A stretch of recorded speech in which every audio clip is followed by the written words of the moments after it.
প্রেম যদি সত্যি হয় তবে কি স্মৃতি হারালেও সেটার অস্তিত্ব থাকে? আর প্রেম যদি গান হয়ে বাঁচে তবে কি সেটা হারিয়েও ফিরে আসে?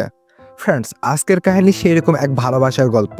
সাইয়ারা, একটা মুভি যেটা চোখে জল এনে দিবে আর অন্তরটা নাড়িয়ে দিবে। মোহিত সুরি বানাইছে, মানে প্রেম, দুঃখ আর মিউজিক একসাথে ঝড় তুলবেই। ক্রিস একটা ছেলে, রাগী, আবেগী, কিন্তু ভেতরে খুব একা। ভানি একরাশ স্বপ্ন নিয়ে বিয়ে করতে যায়, কিন্তু বর বিয়ের দিনেই ছেড়ে পালায়। তাদের দেখা হয়, মনের ভাঙা টুকরা জোড়া লাগে সঙ্গীতের মাধ্যমে। ভানির লেখা কবিতা গানের রূপ নেয়, আর সেই গানেই প্রেম গড়ে ওঠে। কিন্তু গল্প তো এত সহজ না। একদিন হঠাৎ জানা যায় ভানির স্মৃতিভংশের রক। তখন শুরু হয় এক অন্যরকম লড়াই, ভুলে যাওয়া আর ভালোবাসার মাঝে।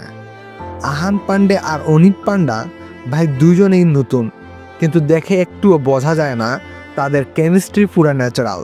ভানির হাসি, ক্রিসের চাহনি, সবটা বিশ্বাসযোগ্য।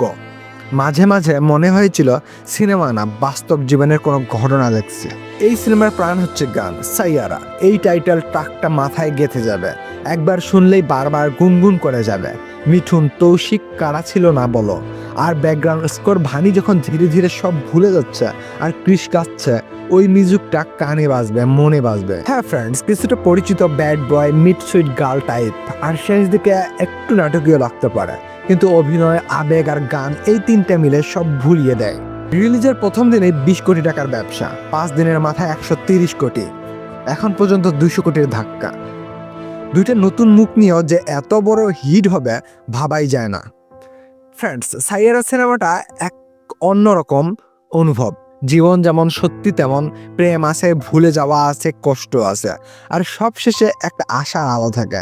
ভালোবাসা হারায় না, ঠিক ফিরে আসে। তোমরা কি ভাবো, ভালোবাসা কি সব কিছু ভুলে গেলেও থেকে যায়? কমেন্টে লিখে যাও, আর ভিডিওটা শেয়ার করো সেই বন্ধুর সাথে যাকে তুমি কোনোদিনও ভুলতে পারো না।